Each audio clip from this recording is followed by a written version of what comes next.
سیونی حکام کا دعویٰ ہے کہ آئرن ڈوم اور آئرن شیلڈ کے نظام نے ایرانی میزائلوں کو فضا میں ہی ناکارہ بنا دیا، جس کی وجہ سے زیادہ نقصان نہیں ہوا۔ آگے بڑھنے سے پہلے کچھ اسرائیل کے دفاعی حصار سے متعلق بات کرتے ہیں کہ یہ کیا ہے اور کیسے کام کرتا ہے۔ آئرن ڈوم کے علاوہ بھی اسرائیل کے پاس کئی فضائی دفاعی نظام ہیں اور ہر ایک کو مختلف بلندی اور فاصلے سے آنے والے میزائلوں کو روکنے کے لیے بنایا گیا ہے۔ آئرن ڈوم اسرائیل کی میزائل شیلڈز میں سب سے زیادہ مشہور ہے۔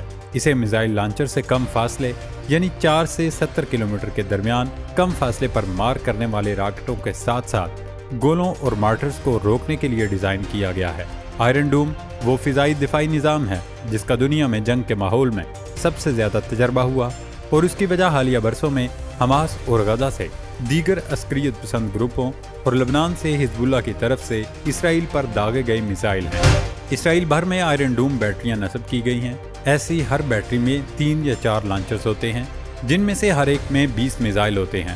آئرن ڈوم ریڈار کی مدد سے حملہ آور راکٹوں کی نشاندہی کرتا ہے اور حساب لگاتا ہے کہ ان میں سے کون سے آبادی والے علاقے پر گرنے کے امکانات ہیں۔ پھر یہ نظام صرف انہی راکٹوں کو نشانہ بنانے کے لیے میزائل داغتا ہے، جبکہ باقی راکٹوں کو کھلے غیر آباد علاقوں میں گرنے کے لیے چھوڑ دیا جاتا ہے۔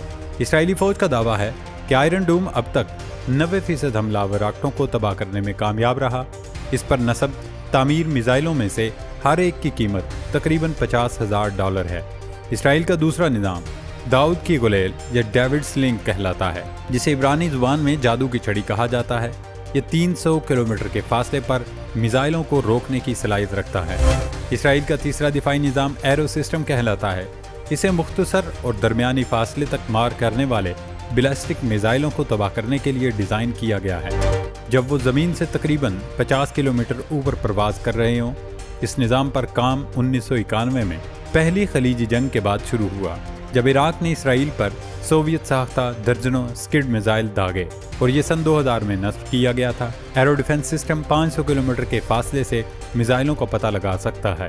ایرو 3 کو پہلی بار 2017 میں نصب کیا گیا تھا اور اسے طویل فاصلے تک مار کرنے والے بیلسٹک میزائلوں کو روکنے کے لیے ڈیزائن کیا گیا ہے جب وہ زمین کی فضا سے باہر سفر کر رہے ہوں۔ اس کی رینج 2400 کلومیٹر ہے۔ دوستو، اسرائیل پر ایرانی حملے کے بعد اقوام متحدہ کا ہنگامی اجلاس طلب کر لیا گیا، جس میں ایرانی مندوب نے دھواں دار خطاب کر کے انسانی حقوق کے چیمپئن بننے اور بھاشن دینے والوں کا منہ بند کر دیا۔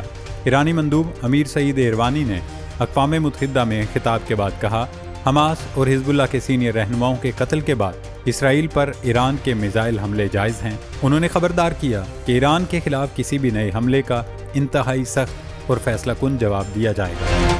ایرانی مندوب نے ڈھکے چھپے لفظوں میں واضح کر دیا کہ فی الحال ہم نے صرف اسرائیلی ملٹری ہیڈ کوارٹرز کو نشانہ بنایا، اگر نتن نے کوئی غلطی کی تو اس سے مزید سخت جواب ملے گا۔ ایران کے پاس ویسے بھی ایسے بیلسٹک میزائل موجود ہیں جو اسرائیل کے ناپاک وجود کو صفحہ ہستی سے مٹانے کے لیے کافی ہیں۔ ایران نے اس حملے میں کون سے میزائل استعمال کیے، فی الحال تہران کی جانب سے اس متعلق کوئی معلومات جاری نہیں کی گئی۔ جہاں تک ایران کے میزائلوں کا تعلق ہے تو اس کے پاس 300 سے 2000 کلومیٹر تک مار کرنے والے میزائل موجود ہیں۔ ایران کے پاس سب سے کم فاصلے تک مار کرنے والا میزائل شہاب ہے۔ یہ میزائل 300 کلومیٹر تک مار کرنے کی صلاحیت رکھتا ہے۔ ایران کا دوسرا اہم میزائل فتح، جس کی رینج 500 کلومیٹر تک ہے۔ شہاب 2 بھی 500 کلومیٹر تک ہدف کو نشانہ بنا سکتا ہے۔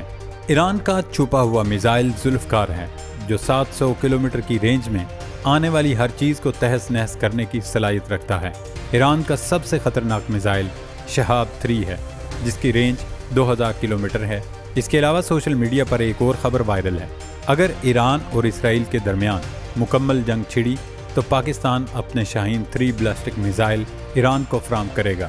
اسرائیلی اخبار یروشلم پوسٹ کے حوالے سے دعویٰ کیا جا رہا ہے کہ غزہ کے مسئلے پر بلائے جانے والے OIC اجلاس میں پاکستان نے ایران کو یقین دہانی کرائی تھی کہ وہ جنگ کی صورت میں نہ صرف ایران کی مکمل حمایت کرے گا بلکہ اسے اپنے میزائل بھی فراہم کرے گا۔